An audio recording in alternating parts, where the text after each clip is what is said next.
হরে কৃষ্ণ, রাধে রাধে। হরে কৃষ্ণ, রাধে রাধে। হরে কৃষ্ণ, রাধে রাধে। তো বন্ধুরা, আশা করি আপনারা সবাই গোবিন্দের কৃপায় ভালোই আছেন। আমরা এসে গেছি আজকে অমৃত মায়ের অমৃত কথা শ্রবণ করার জন্য। তো আসুন আমরা অমৃত মায়ের কথা পরিবেশনের আগে গীতার বাণী দিয়ে আজকে আমরা শুরু করব অমৃত মায়ের কথা। কর্মণ্যই ব্যাধিরা কারস্তে মা ফলেষু কদাচন মা কর্মফল হেতুর্ভূমা তে সঙ্গহ স্তকর্মণি। অর্থাৎ, হে অর্জুন, কর্মেই তোমার অধিকার, ফলে নয়। অতএব কর্ম করো, কিন্তু কর্মফলের হেতু হইও না। অর্থাৎ ফলের আশা করো না, কর্মত্যাগেও তোমার প্রবৃত্তি না হয় যেন। তো অর্জুনকে যে কথাগুলো স্বয়ং ভগবান বলেছিলেন, কোন পরিস্থিতিতে? না, যখন অর্জুন যুদ্ধ করবে না বলে বিমূঢ় হয়ে পড়েছিলেন, অর্থাৎ আত্মীয় স্বজনকে দেখে দুর্বল হয়ে পড়েছিলেন। তো তখন ভগবান স্বয়ং অর্জুনকে নানা উপদেশের মাধ্যমে তাকে শক্তিশালী করেছিলেন। তো তারই একটি বাণী আমরা আলোচনা করলাম। তো পরবর্তীকালে অর্জুন অবশ্যই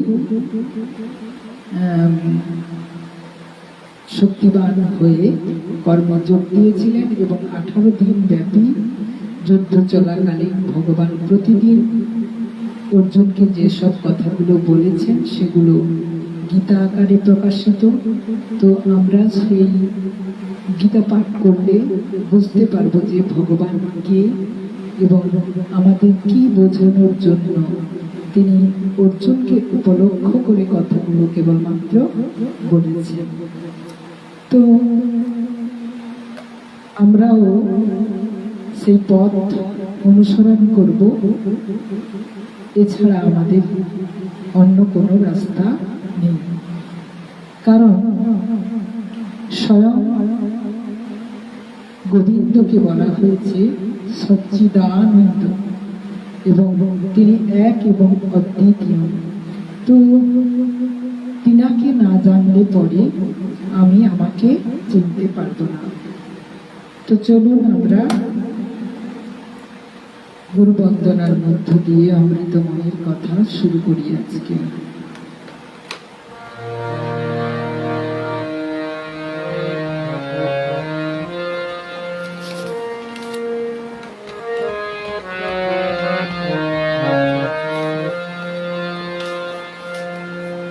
শ্রী গুরু চরণ পদ্ম কেবল ভক্তি সদ্ম বন্দনায় সাবধান মতে বন্দনায় সাবধান মতে শ্রী গুরু চরণ পদ্ম কেবল ভক্তি সদ্ম বন্দনায় সাবধান মতে বন্দনায়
দিব্যজ্ঞান হৃদে প্রকাশিত,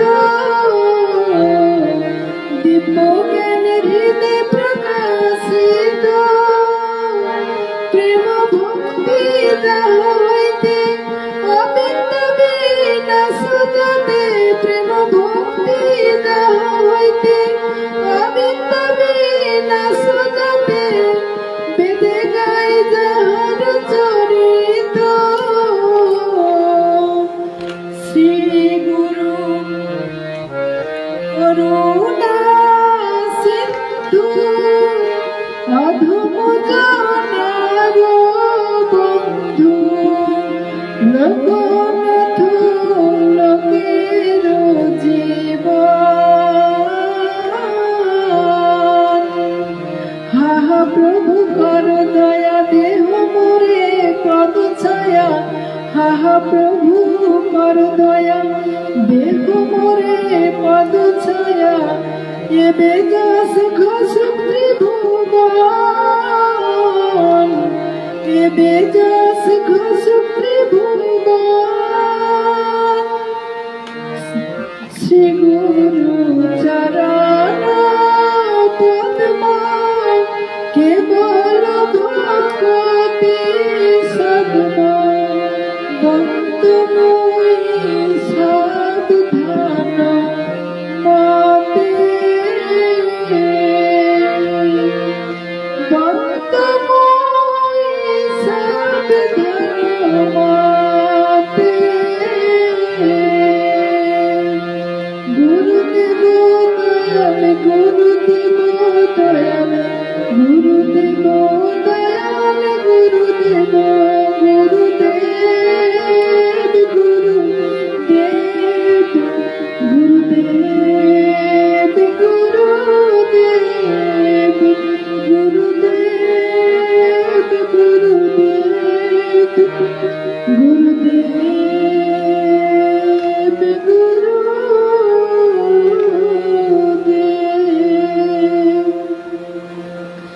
জয় নিতাই, জয় নিতাই, জয় নিতাই। অজ্ঞানং তিমিরান্ধস্য জ্ঞানাঞ্জন শলাকায়া, চক্ষুरुन्मीलितं येन তস্मै শ্রী গুরবে নমঃ।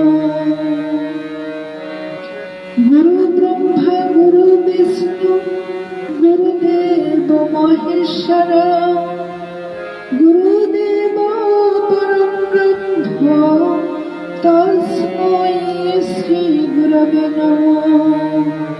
ওম বৃন্দাবৈ তুলসী দিব্যৈ প্রিয়ায় কেশবস্য চ, কৃষ্ণ ভক্তি প্রদে দেবী সত্যবতৈ নমো নমঃ। হে কৃষ্ণ করুণা সিন্ধু দীনবন্ধু জগৎপতে, গোপেশ গোপিকা কান্ত রাধাকান্ত নমস্তুতে। বংশাকল্পতরুভ্যশ্চ কৃপা সিন্ধুভ্যেব চ, পতিতানাং পাবনেভ্যো বৈষ্ণবেভ্যো নমো নমঃ। জয় গুরু, জয় গুরু, জয় গুরু।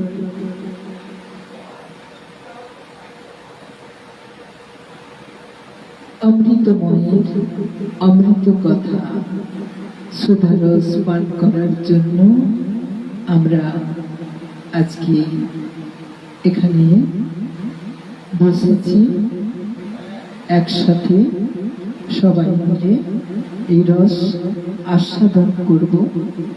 তো এই রস পরিবেশনকারী আমি অত্যন্ত ক্ষুদ্র, তো এই রস আস্বাদন করছি নিজে এবং আপনাদেরকেও সুধারস আস্বাদন করার জন্য আমি উপস্থিত হয়েছি আপনাদের সামনে। তো এই রস আস্বাদনকারী শ্রীধাম গুরুকুঞ্জ আশ্রমের শ্রী শ্রী গুরুদেবের রাতুল চরণ পদাশ্রিতা গৌর গোপাল কৃষ্ণ পিয়াসী শ্রীমতী গোবিন্দ দাসী শ্যামা ওরফে প্রতিমা। জয় নিত্যানন্দ প্রভু, জয় গৌরাঙ্গ মহাপ্রভু, জয় শ্রীকৃষ্ণ, জয় শ্রী গুরুদেবের চরণ স্মরণ করে এই অমৃতময়ের অমৃত কথা, অমৃত সুধারস পান করার জন্য যে সকল সাধুগুরু বৈষ্ণব আমার লাইভে উপস্থিত হয়েছেন, সকলের চরণে কোটি কোটি দণ্ডবোধ প্রণাম। আমার ভুল ত্রুটি মার জন্য আমি অত্যন্ত ক্ষুদ্র। আপনারা আমার যদি কোনো কিছুতেই কোনো ত্রুটি থেকে যায়, নিজ গুণে সেটা ক্ষমা করে দেবেন। তো চলুন আমরা অমৃতময়ের অমৃত কথা শ্রবণ করার জন্য বসে গেছি। তো আজ আমি গুরুদেব ভাগবত কথার দ্বিতীয় দিনের যে প্রসঙ্গ উত্থাপন করেছিলেন, সেই প্রসঙ্গ টেনে এনে আমরা ঘটনার মধ্যে প্রবেশ করব। তো সেখানে গুরুদেব বলেছিলেন যে সংসার একটা কি বলে, সংসার একটা দাবানল, সংসার একটা চোরাবালি, অর্থাৎ যেখানে আমরা চোরাবালি কোন জায়গাকে বলি না, যে জায়গাটাতে বালুকা রাশি দ্বারা পরিপূর্ণ, কিন্তু আমরা সেখানে পা দিলে পরে কিভাবে আমরা দেবের নিচের দিকে চলে যাই, সেই জায়গাটা আমরা বুঝে উঠতে পারি না যে ওখান থেকে কিভাবে বেরিয়ে আসতে পারি। তো সংসারও ঠিক সেরকম একটা চোরাবালি স্বরূপ, অর্থাৎ আমরা হাবুডুবু খাই, সেই চোরাবালি থেকে বের হতে পারি না। অনেক সময় আমার জীবনটা বৃথা বিপদে নষ্ট হয়ে যায়। তো এখানে এক ব্যক্তি সমুদ্রের তীরে চোরাবালিতে হঠাৎ পড়ে গিয়ে ক্রমশ ওঠার চেষ্টা করছে, কিন্তু যত নড়াচড়া করছে তত আরো গভীরভাবে পাকের মধ্যে প্রবেশ করে যাচ্ছে। তো তখন মাঝি ভাই তাকে বলল যে আপনি ওভাবে উঠতে পারবেন না, আপনি ওখানে স্থির হয়ে দাঁড়ান, আমি যাচ্ছি, আপনাকে হাত ধরে আমাকে তুলতে হবে, আর আপনি যত নড়াচড়া করবেন তত আপনি আরো তলিয়ে যাবেন। তো মাঝি ভাই এলেন, হাত ধরে বললেন যে আজকে আমার নেট প্রচন্ড ডিস্টার্ব করবে, কারণ সকাল থেকে আমার ফোনের অবস্থা খুবই খারাপ আমি দেখছি, তাই জানি না কতটুকু সময় আমি বলতে পারবো আপনাদের সামনে, তবে আমি চেষ্টা করব। তো মাঝি ভাই এলেন, এসে ওনার হাত ধরলেন এবং আস্তে আস্তে করে ওনাকে তুলে ধরলেন। তো এখানে এই যে বক্তব্যটা বলা হয়েছে, মাঝি ভাই হচ্ছেন আমাদের গুরুদেব। সংসার যে চোরাবালির মধ্যে আমরা ক্রমশ ডুবে যাচ্ছি, সেখানে কেবলমাত্র উত্তরণ হওয়ার একটাই রাস্তা, স্বয়ং গুরুদেব। তিনি পারেন কেবলমাত্র আমাদের তরিয়ে দিতে। তাই আমাদের তো বলার লাগে,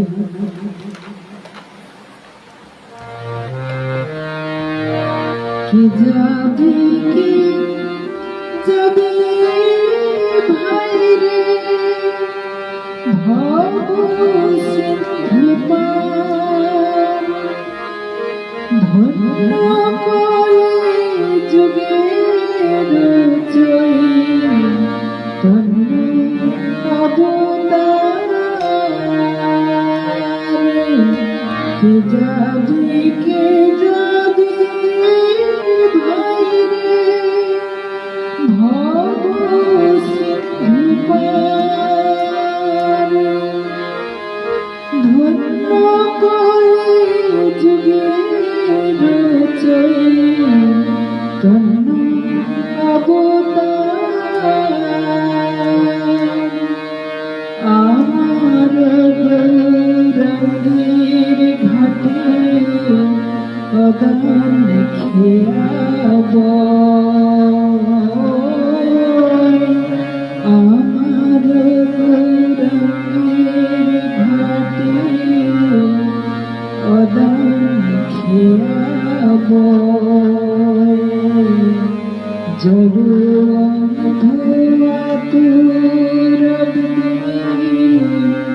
সতরি পার হরিনামের নৌকা খানি সিঁদুর কান্তারে, সংকীর্তন করো দুবাহু প্রসারে।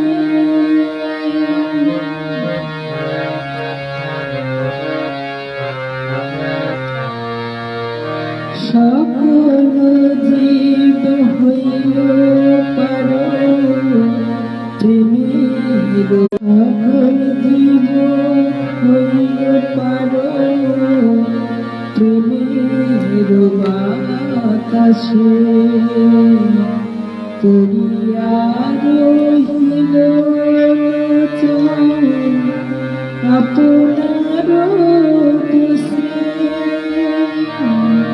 কে যাবে কে যাবে ভাই রে, ভব সিন্ধু পার, ধন্য করে যুগের জয়ী, ধন্য অবতার।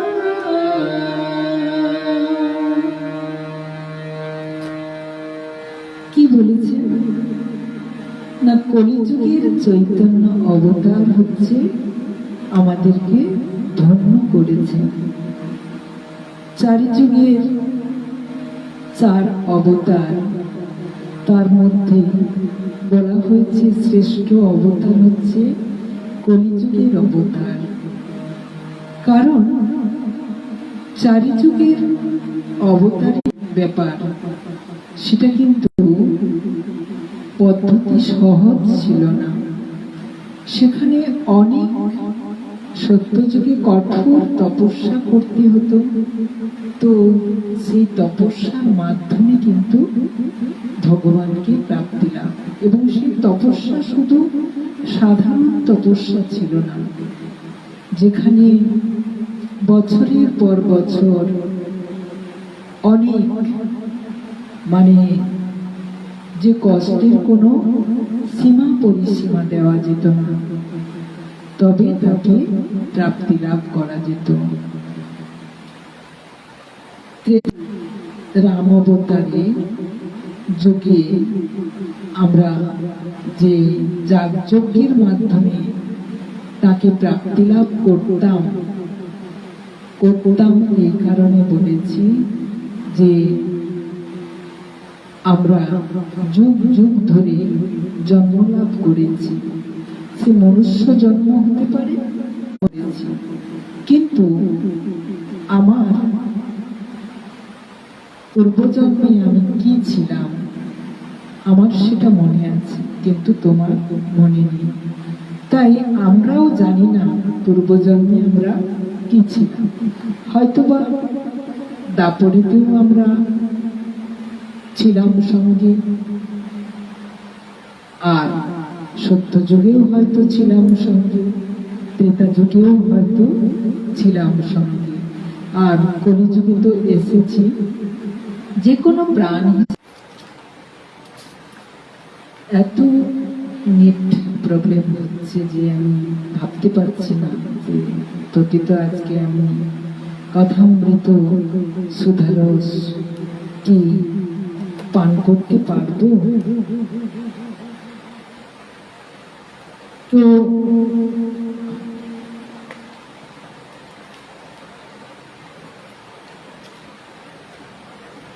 এই যে তিনটে যুগের অবতারের কথা বললাম, তিন যুগে দাপর যুগে ছিল পূজা আর্চা, আর কলিযুগের সহজ নীতি হচ্ছে ভগবানের শুধু হাতে তালি দাও আর মুখে করো নাম, হাতে করো নাম, মুখে।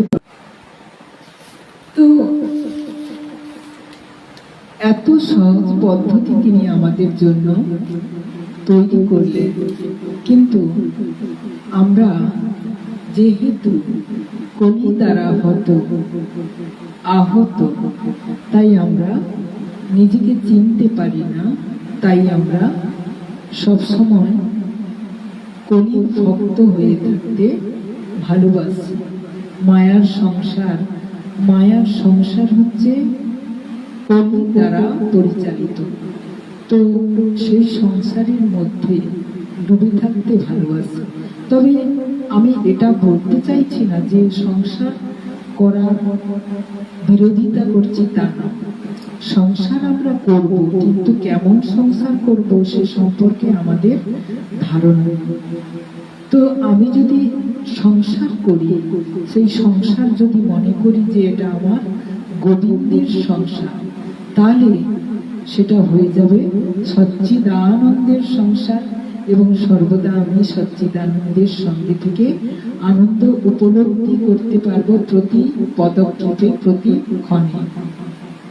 কিন্তু যদি মনে করি যে এটা আমার সংসার, তখন কিন্তু আমার যত কায় ক্লেশ সবকিছু আমাকে পীড়া দিতে থাকে, এবং আমরা সেগুলো গ্রহণ করি, এবং সেগুলো গ্রহণ করে আমরা কষ্টের মাধ্যমে জীবিকা নির্বাহ করি।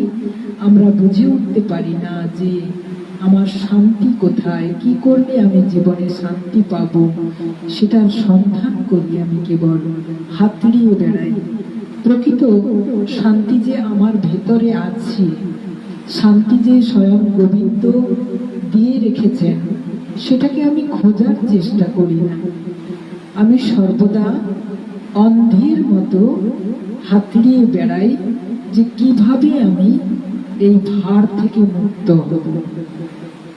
দেখুন, এটা যদি আমরা ভাবি, কখনো এই ভার থেকে আমরা মুক্ত হতে পারবো না। কেন না? আমি সর্বদা মনে করেছি যে আমার সংসার, আমি এই সংসারের কর্তা, এবং আমার দ্বারাই সবকিছু হচ্ছে।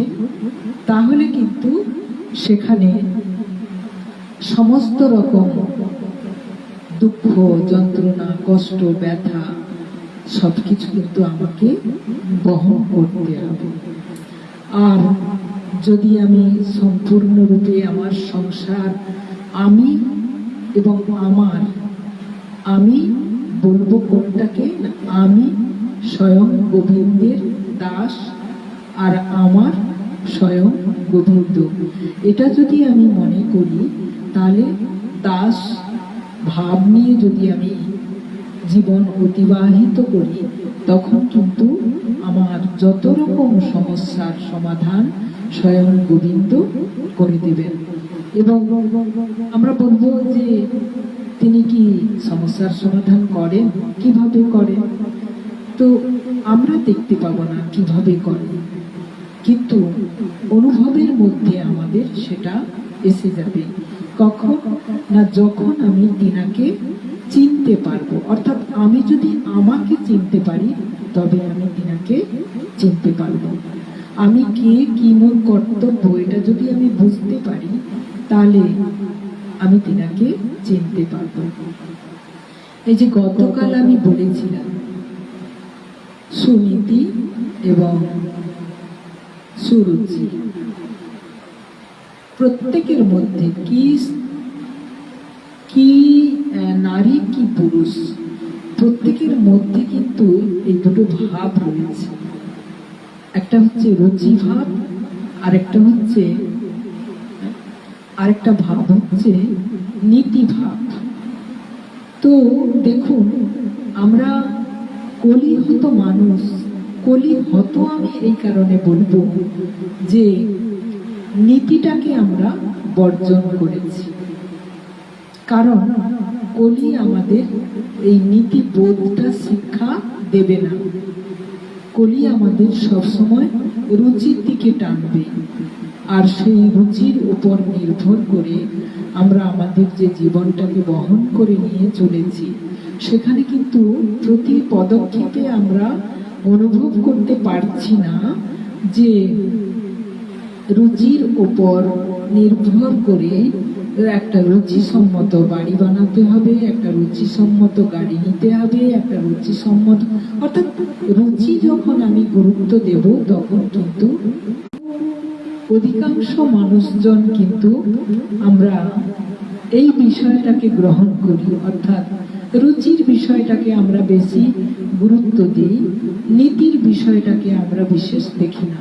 তো যখন আমি রুচিটাকে গুরুত্ব দেব, তখন কিন্তু আমার থেকে নীতি দূরে চলে যাবে।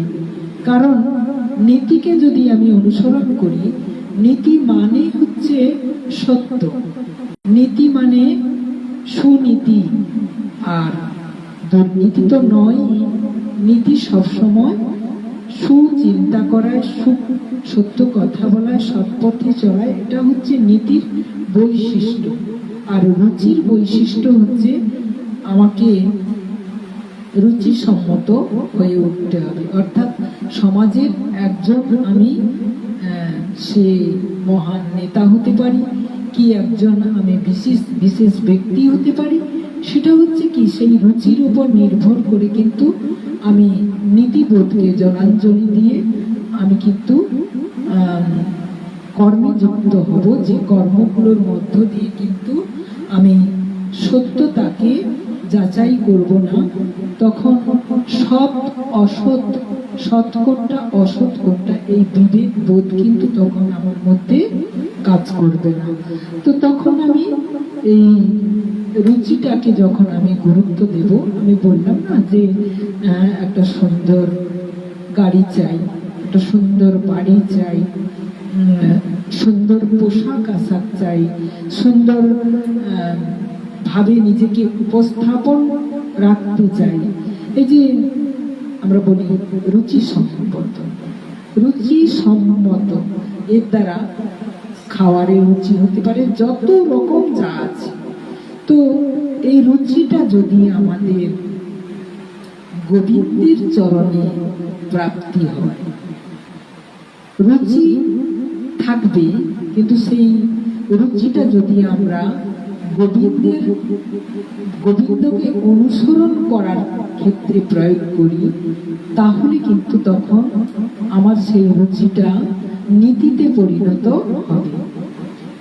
আমি যে কথাগুলো বলছি, ব্যাখ্যাটা আপনারা বোঝার চেষ্টা করুন। সমাজের প্রতিটি মানুষের মধ্যে এই রুচিবোধটা বেশি কাজ করে বলেই কিন্তু আমরা আমাদের আমাদের শরীরের রুচিটাকে গুরুত্ব দিই, আত্মার রুচিকে গুরুত্ব দিই না, যার জন্য আমাদের ক্রমশ অধঃপতনের দিকে নিয়ে যায়। এবার এই রুচি এবং নীতির মধ্যে আমি বলবো যে সাধু সন্ত যেনারা তেনাদের এই রুচিবোধ কিসের মধ্যে থাকে না, ঈশ্বরকে প্রাপ্তি লাভ করা। তো যখন এই রুচিবোধ এসে যাবে জিহ্বার মধ্যে, সমস্ত রকম শরীর, মন, কায়, মন, বাক সর্বক্ষেত্রে যখন এই রুচিটা চলে আসবে, সেটাকে বলছে সুরুচি। আর বাদবাকি সবই হচ্ছে কুরুচি।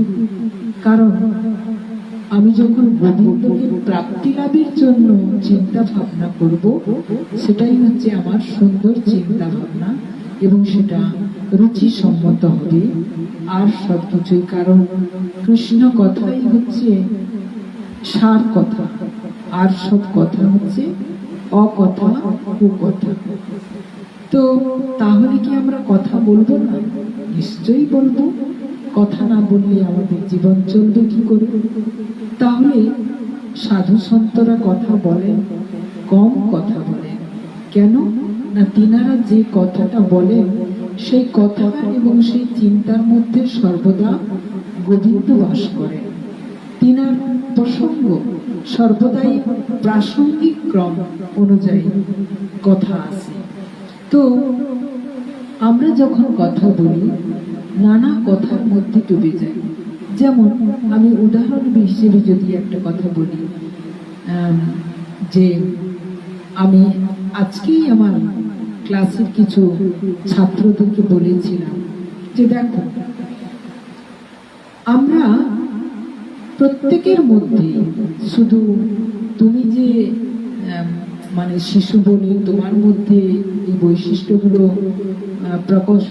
প্রকট হয় তা নয়, প্রকাশ হয় তা নয়, সবার মধ্যে, সমগ্র জীবের মধ্যে, বিশেষ করে মানুষের মধ্যে তো অবশ্যই এই বৈশিষ্ট্যগুলো দেখা যায়। যে অন্য পশুর মধ্যে থাকতে পারে, কিন্তু সেই পশু কিন্তু তার যখন রুচি এবং নীতি এই দুটোকে সে গ্রহণ করে, তখন কিন্তু সে যখন প্রভুর কাছে সে ভক্ত হয়, অর্থাৎ অনেক পোষ্য থাকে না, তো তখন কিন্তু তার রুচি, নীতি, বোধ এই দুটো কিন্তু বিচার্য বিষয় হয়ে ওঠে। পশু হলেও কিন্তু তার কর্মের মধ্য দিয়ে সে সেটাকে প্রকাশ করে।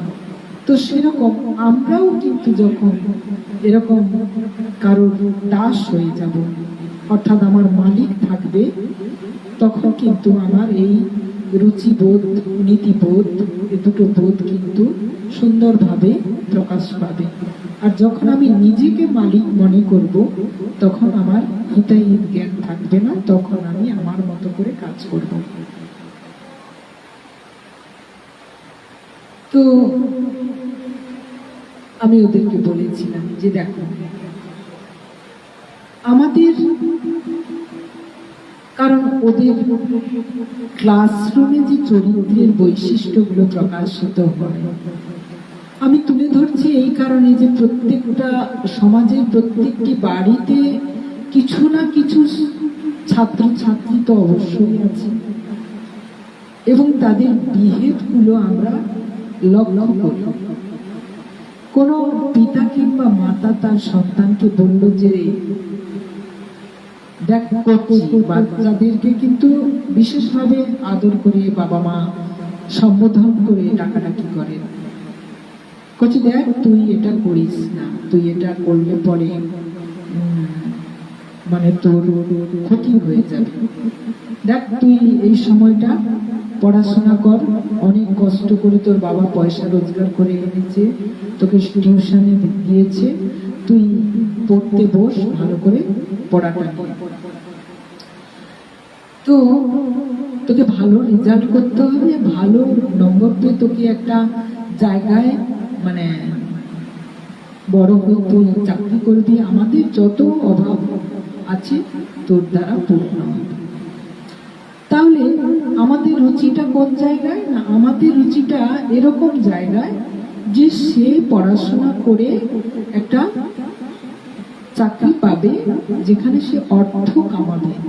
অর্থাৎ আমিও কিন্তু অর্থ কামাচ্ছি আমার সংসার চালানোর জন্য, সেখানে আমি প্রচন্ড পরিমাণে অর্থ সংগ্রহ করার জন্য আমি প্রচন্ডভাবে নিজেকে মানে কি বলবো একেবারে নিংড়িয়ে দিচ্ছি যাকে বলে। তো দিয়েও কিন্তু আমি সংসারে শান্তি পাচ্ছি না। আমি এখন থেকে ওই ছোট্ট শিশুর মস্তিষ্কে এটা প্রবেশ করিয়ে দিচ্ছি যে তুমিও অদূর ভবিষ্যতে এরকম অর্থ ইনকাম করে আমাকে আমাকে সাহায্য করবে। বাবা কিন্তু সবসময় এরকম বলেন, বাবা মায়েরা এরকম বলেন যে বড় হয়ে তুই আমাদের কষ্ট দুঃখ যন্ত্রণা। আসলে আমরা এগুলো বুঝি না বলেই বাচ্চাদের উপরে আমরা এগুলো চাপিয়ে দিই। প্রকৃতপক্ষে এগুলো বলার লাগবে না, যদি আমরা তাকে নীতিবোধ শিক্ষা দিই তাহলে কিন্তু সে আপনা হতেই এগুলো শিখতে পারবে।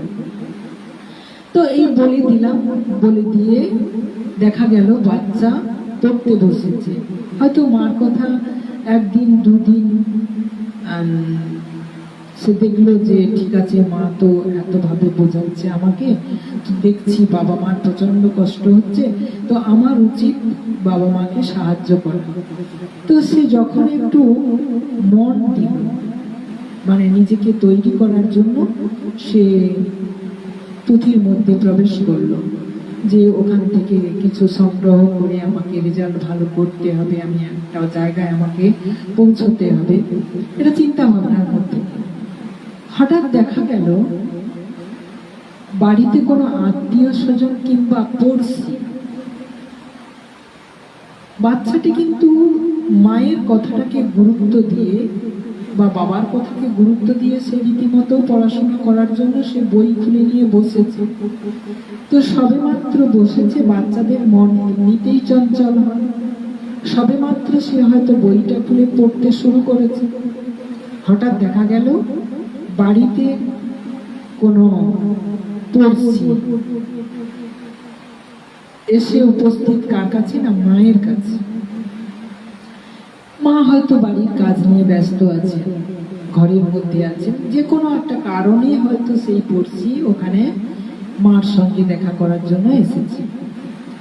কিন্তু দেখা গেল সেই পড়শি এসে যে কারণে মায়ের সঙ্গে দেখা করতে এসেছিল সে কারণটা তার কাছে গৌণ হয়ে গেল। মুখ্য কারণ সে বলতে শুরু করলো, জানিস অমুকের বাড়িতে যে মেয়ে একটা ছিল না, খুব সুন্দর দেখতে, এবার তার গুণকীর্তন করতে শুরু করে দিল।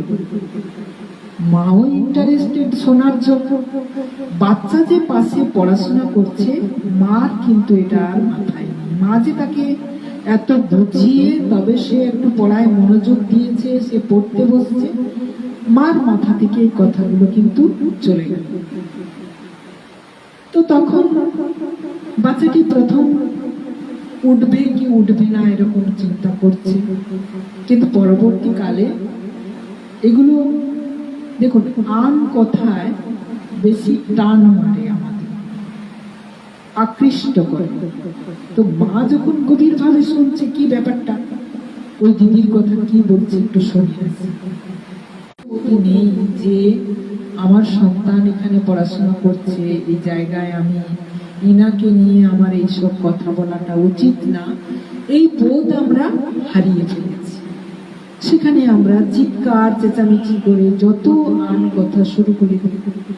তো তখন কি হয়, ওই বাচ্চাটি অন্যমনস্ক হয়ে তার যে পড়ায় যে সে ধ্যানটা দিয়েছিল সেটা তার চলে যায়।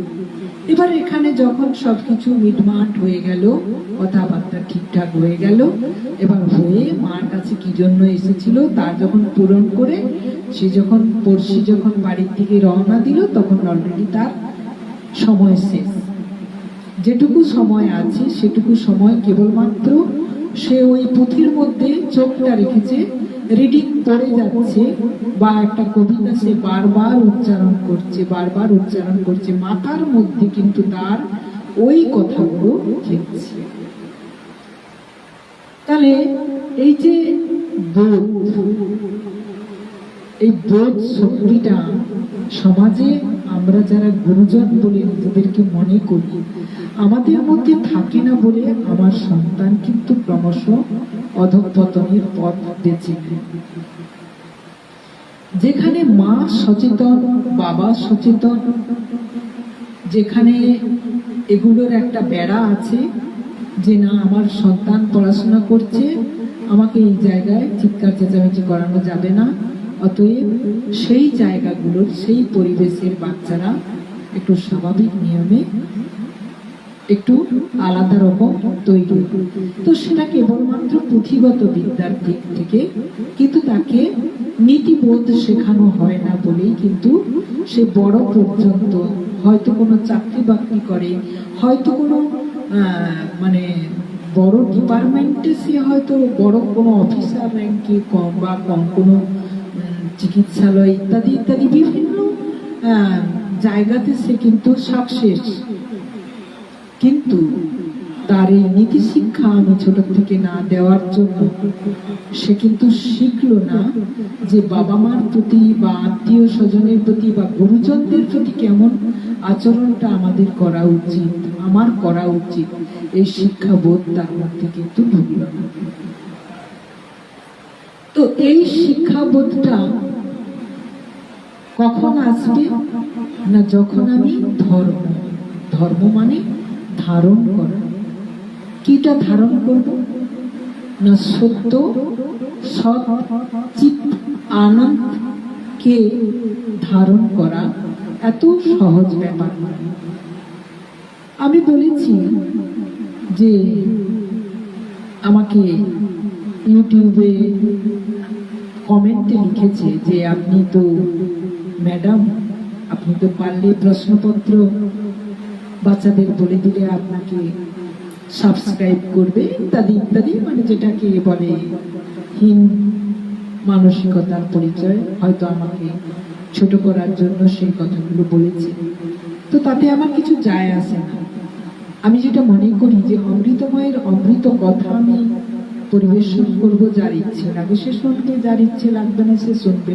আমি তাকে শুধু একটা কথাই বলেছিলাম যে হ্যাঁ ঠিক আছে, তুমি যে পদ্ধতিটার কথা বলেছ, সমাজে 99% মানুষের মধ্যে তোমার এই সাকসেসটা তুমি পাবে, যেটা তুমি করতে চাইছো, তোমার আনাচে কানাচে যদি তুমি খুঁজে বেড়াও অতি সহজে পেয়ে যাবে।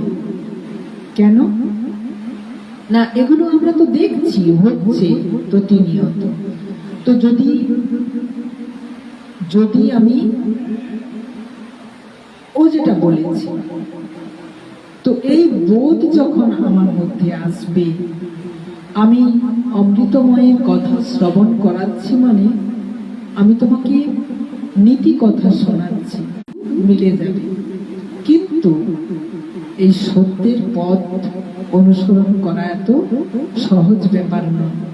এই পথ অনুসরণ করতে গেলে আমাকে কিন্তু পূর্ব জন্মের অনেক স্বীকৃতি থাকতে হবে, তবে আমি কিন্তু এই পথ অনুসরণ করতে পারবো। সত্য পথে চলা এত সহজ ব্যাপার নয়। সত্য কথা বলা, সত্য পথে চলা, সৎ আচরণ করা, এই হচ্ছে অনেক গভীর, অনেক এর মধ্যে অনেক কি বলে দুঃসাধ্য ব্যাপার। কারণ সত্য এই কথাটা কেবল দুটো অক্ষর দিয়ে শব্দটা তৈরি। কেন অনেক প্রতিবাদী কণ্ঠের সম্মুখীন হতে হবে? কেন না, সমাজ যে পথে চলছে তুমি তার বিপরীত আচরণ করতে পারো না। তো আমি বলবো, এই জন্য আমি বলেছি যে আনাচে কানাচে পাওয়া যাবে, পয়সা দিলে তুমি এগুলো পাবে, কিন্তু পয়সা দিলে সত্যকে কিনতে পারবে না। সত্যকে চিনতে গেলে, কেনা তো পরের ব্যাপার, চিনতে গেলে তোমাকে সৎ হতে হবে, তবে তো তুমি সত্যকে চিনতে পারবে। তো এরকম সমাজে আমরা হয়তো, ও লিখেছে আমাকে ছোট করার জন্য, কিন্তু আমি বলবো যে এখানে আমি ছোট হলাম না। তুমি এই কথাগুলোর দ্বারা তোমার যে আচরণ বিধি, যে তোমার যে চরিত্র বা তোমার যে মানসিকতা, সেটাকে তুমি প্রকাশ করেছ। তো এরকম মানুষের অভাব আমাদের এই সমাজে নেই, যেখানেই খুঁজবো সহজেই মিলে যাবে ওই বিষয়টা। কারণ কলিযুগের ধর্ম হচ্ছে অসৎ পথে চলা, আর সত্য পথে যে চলবে সে সারাক্ষণ অবহেলিত হবে। তো অবহেলিত হচ্ছি বলে যে আমি এই পথকে ছেড়ে দেব, তা কখনো না। কারণ নিত্যানন্দ প্রভু জগাই মাধাইয়ের কাছে কলসির কানা খেয়েও তিনার কপাল থেকে ঝরঝর করে রক্ত ঝরছে, তবুও তিনি বলছেন যে মেরেছিস কলসির কানা, তাই বলে কি প্রেম দেব না? অর্থাৎ যত পারিস আমাকে মার, কিন্তু মুখে একবারটি হরিনাম বল। হরিনামের মাহাত্ম্য কি তা যদি ওরে অবুঝ, যদি একবার বুঝতে পারিস, তাহলে তোর জ্ঞানের চক্ষু একবার উন্মোচন হয়ে গেলে বুঝতে পারবি। আমার বলছি না, প্রথম থেকে আমার নেট ভীষণ ভাবে ডিস্টার্ব করছে, তাই একটা ভজনে আছে।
এ গুরু সংসারে পড়িয়া মানব না পায় দুঃখের শেষ, না পায় দুঃখের শেষ।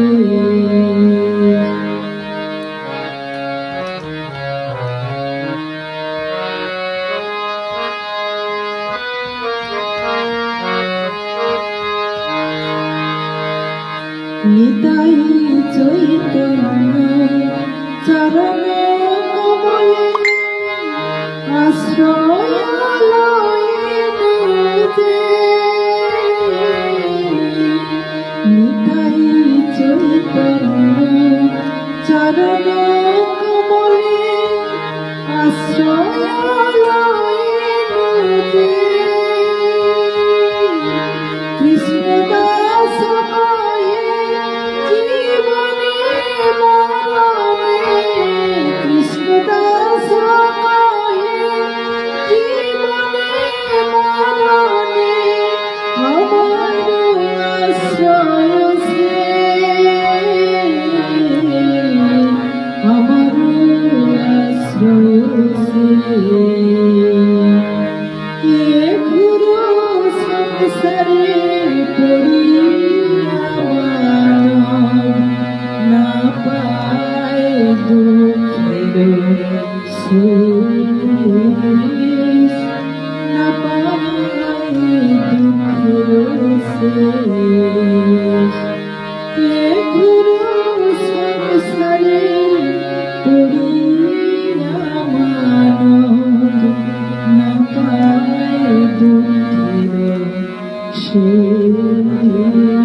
ঘুরু সংসার, ঘুরু সংসার কেন বলছি না, ঘুরে ফিরে বারবার আমরা এই সংসারে আসি। অর্থাৎ মৃত্যুকালে আমি যে চিন্তাটা করতে করতে এই পৃথিবী ছাড়ব, সেই আশা পূরণের জন্য আমি মনুষ্য জন্ম লাভ করব, কি টিকটিকি গিরগিটি যাই হোক, ছারপোকা, এরকম আমি একটা ঘর বানালাম, সেই ঘরের প্রতি আমার মোহ থেকে গেল যে আমি সেই ঘরটাকে নিয়ে এত গভীরভাবে চিন্তা করতে করতে আমার মৃত্যু হলো যে আমি সেখানে আমার কর্মফল সেরকম সুকর্ম ছিল না, তাই আমি ওই ঘরে হয় টিকটিকি নয় আরশোলা, না হলে ছারপোকা ইত্যাদি ইত্যাদি রূপে আবার মায়ার সংসারে আমাকে ঘুরে ফিরে আসতে হবে।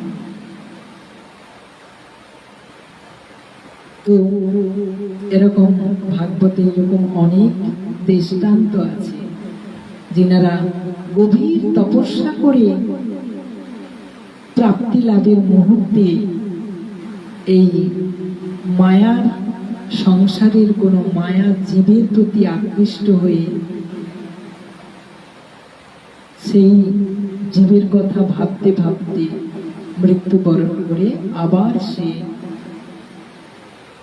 ভরত রাজার কথা যদি আমরা বলি, সেখানে দেখব যে তিনি একটি ঘোর তপস্যা করে তিনি তপস্বী হয়েছিলেন, কিন্তু সংসার পরিত্যাগ করে তপস্বী হয়েছিলেন, কিন্তু সেখানে একটি হরিণ শাবককে তিনি ওই হরিণটিকে একটি ব্যাঘ্র তাড়া করেছিল, হরিণটি লাফাতে গিয়ে নদীর লাফাতে গিয়ে সে পড়ে গিয়ে তার বাচ্চা প্রসব হয়ে গেল জলের মধ্যে। বাচ্চাটি জলের মধ্যে ছটফট করছে দেখে ইনি মানে মায়ায় পড়ে গেলেন, তাকে তুলে এনে লালন পালন করলেন।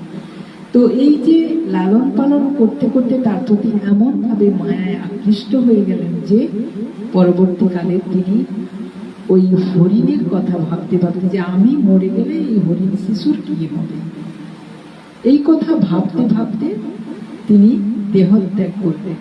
পরবর্তীকালে তিনি হরিণ রূপে জন্মগ্রহণ করলেন। তাহলে কিন্তু যেহেতু তিনি ঘোর তপস্বী ছিলেন, তার পূর্ব জন্মের স্বীকৃতি ছিল, তাই তিনি হরিণ রূপে জন্মগ্রহণ করলেন। কিন্তু তিনার স্মৃতিতে সেই কথাগুলো ছিল যে আমি কে ছিলাম এবং আমার সামান্য একটু ভুলের জন্য আমি কি রূপে এই পৃথিবীতে এলাম। তাই তিনি হরিণ হয়ে জন্মগ্রহণ করলেও কোনো সাধু সন্তের প্রসাদ পাওয়ার জন্য সেই জায়গাটায় সে সারাক্ষণ ঘুরে বেড়াতো এবং সাধুর কথা শুনতো। আর মানে এইভাবে তিনি আবার তার সেই জন্ম থেকে মুক্তি লাভ হয়েছিল। তো এরকম ভাগবতে আমরা অনেক ঘটনা শুনব। তো আমরা এই মায়ার সংসারে মায়ার মধ্যে জড়িয়ে থাকবো, না মায়া মুক্ত হয়ে নিজেকে একটা সুন্দর রূপে যে পরবর্তী জন্মটা বা পরবর্তী চিন্তাটাকে আমি ওই জায়গায় নিয়ে যেতে পারবো যে আমি যেহেতু সেই জায়গায় ছিলাম, আমার বাড়ি কিন্তু এটা নয়, আমার বাড়ি কিন্তু গোবিন্দের বাড়ি, যেটা সেটাই হচ্ছে আমাদের বাড়ি গোলকধাম। আমরা সবাই কিন্তু সেখান থেকে এসেছি। মায়ায় জড়িয়ে গিয়ে আমরা ভুলে গেছি যে ওইটা যে আমাদের আসল বাড়ি, সেই বাড়িটার কথা আমরা ভুলে গেছি। এই মায়ার সংসারে আমরা যেমন অভিনয় করছি, অভিনেতা যেমন একটা চরিত্র অভিনয় করার জন্য মঞ্চে ওঠে, অভিনয় করতে থাকে, যতক্ষণ সে ওই চরিত্রটাকে নিয়ে চর্চা করে ততক্ষণ কিন্তু সে ওই চরিত্রের মধ্যে ডুবে থাকে। কিন্তু যখন সে তার চরিত্র শেষ হয়ে যায়, চরিত্রটা যখন দর্শন করা শেষ হয়ে যায়, মানে দৃশ্য শেষ হয়ে যায়, তখন কিন্তু সে গ্রিন রুমে এসে তার সেই পোশাক আশাক, তার সেই ভাব, তার সেই সব কিছুকে সে পরিবর্তন করে দিয়ে আবার যেমন সেই হিসেবে থাকে স্বাভাবিক, সেরকম এটাই হচ্ছে আসল। সেরকম আমরা যে গোবিন্দের কাছ থেকে এসেছি সেটা আমরা ভুলে গেছি। আমরা এখানে অভিনয় করছি, কেউ বাবা, কেউ মা, আত্মীয় স্বজন ইত্যাদি ইত্যাদি, এগুলো হচ্ছে আমাদের অভিনয়। দেখুন আমরা যে অভিনয় করছি তার বাস্তবতা কতটা আপনার জীবনের সঙ্গে মিলিয়ে নিন, তাহলে বুঝতে পারবেন যে প্রকৃত এটা অভিনয় না আমরা প্রকৃত কারোর সঙ্গে আমাদের মানে সম্পর্ক মধুর প্রেম থাকে বলেই আমরা এগুলো করি। আপনি কথাগুলোকে আপনার জীবনের সঙ্গে মিলিয়ে নেন, দেখবেন বাস্তবে যদি আপনি অনুভব করতে পারেন তাহলে বুঝবেন যে এটা প্রকৃত অভিনয়। অর্থাৎ আপনি আপনার সন্তানের সঙ্গে যেমন অভিনয় করছেন, আপনার সন্তানও ঠিক অনুরূপ ভাবে আপনার সঙ্গে অভিনয় করে যাবে।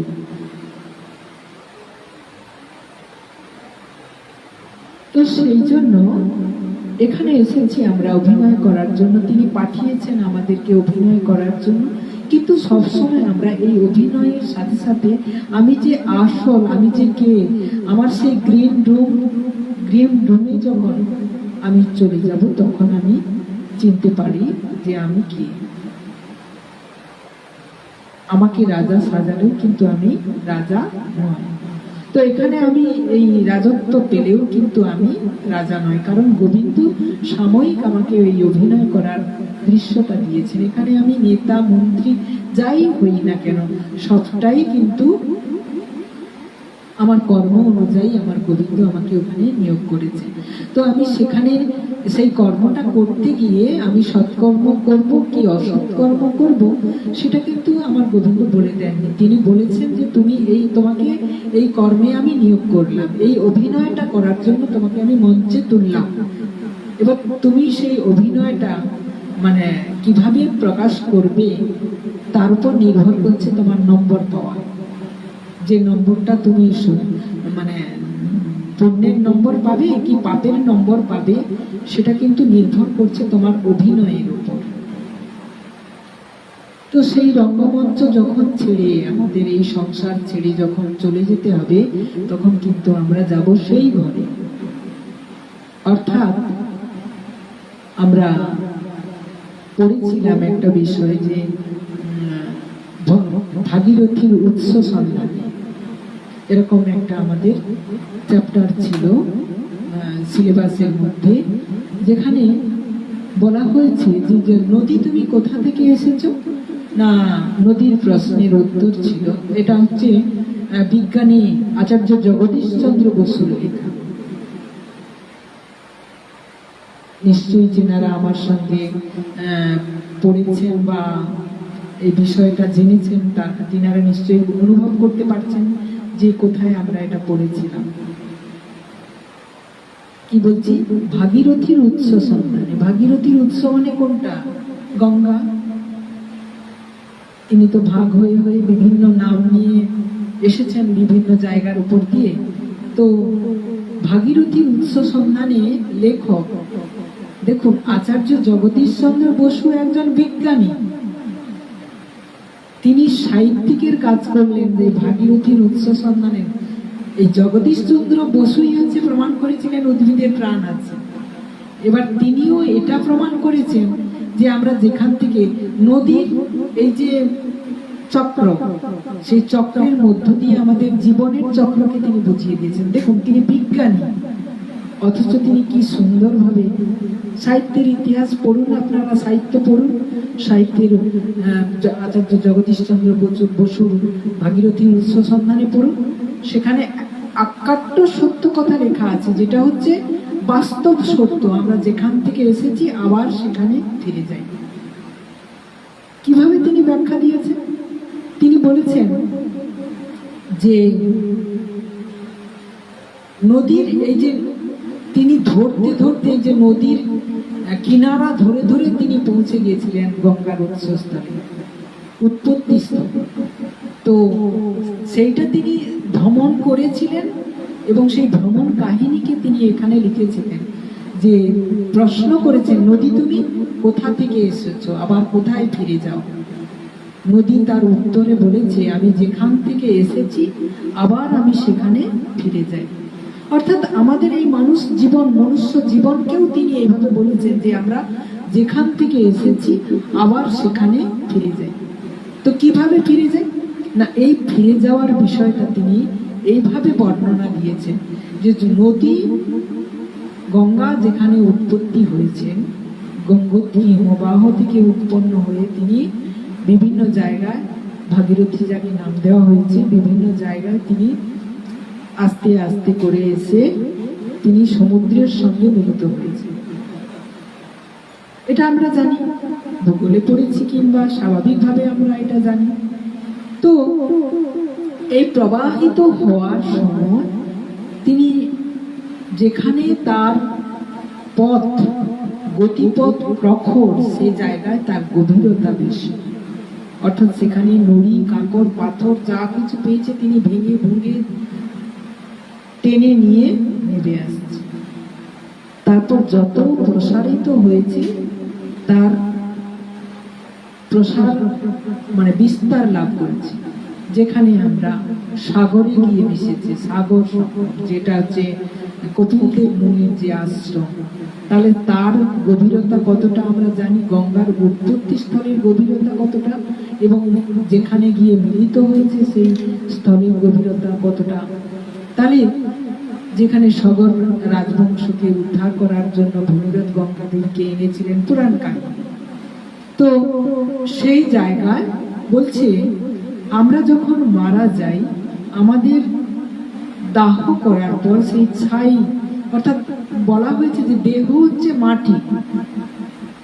তিনি এখানে কিন্তু আত্মার প্রসঙ্গ আনেননি, আত্মার প্রসঙ্গ তিনি জানেন না বলেই আত্মার প্রসঙ্গ আনেননি। তিনি কোনটাকে না, আমাদের এই জড় শরীরটাকে তিনি বলেছেন যে এটাই আমি, এটাই আমি, যেখান থেকে এসেছি সেখানে ফিরে যাই। তাহলে মাটি থেকে আমার উৎপত্তি, আবার মাটিতে ফিরে যাই। মাটি থেকে উৎপত্তি কিরকম? আমি মারা যাওয়ার পর আমাকে যখন দাহ করা হয়, সেই ছাই ভস্যগুলো কোথায় গিয়ে না, জলের মাধ্যমে সমুদ্রে গিয়ে পড়ে। এবার সেটা বহন করে নিয়ে চলে নদী, বহন করে নিয়ে চলে, নিয়ে যাওয়ার পর সেই বিন্দু ধূলিকণাগুলো সেটা কি হয়, বাষ্পীভূত হয়ে উপরে বৃষ্টির আকারে সেটা মানে মেঘ সৃষ্টি করে, মেঘ সৃষ্টি করে বৃষ্টির আকারে আবার গিয়ে ওই পর্বতে বর্ষণ। তাহলে নদী যেরকম যেখান থেকে এসেছে আবার সেইখানে ওই বাষ্পীভূত হয়ে ঘুরে ফিরে যায়, তেমনি আমাদের ছাই ভস্মগুলো ওইভাবে বৃষ্টির জলের সাথে গিয়ে মহাদেবের জটায় গিয়ে পড়ে। অর্থাৎ বলছেন তিনি মহাদেব থেকে আমরা সৃষ্টি হয়েছি, আবার মহাদেবের জটায় গিয়ে আমরা পড়ি। অর্থাৎ তিনি আমাদের আবার পুনরায় জন্ম দেন। তাহলে এই যে ব্যাখ্যাগুলো আমরা, যেখানে বিজ্ঞানী একজন এইভাবে ব্যাখ্যা দিয়েছেন, হ্যাঁ, তো আমরা সাধারণ মানুষ সেটাকে বলি কিছুই নেই, ওগুলোর মধ্যে সব অবাস্তব বলে উড়িয়ে দিই, যা করি আমি করি। তো আমার নেটও প্রবলেম করছে, আমার সমস্ত রকম দিক থেকে সমস্যা হচ্ছে, তো সময় হয়ে গেছে। আমি এখন এই মুহূর্তে একটি ভজন পরিবেশন করব, তারপরে আমি সমাপ্তি দেব।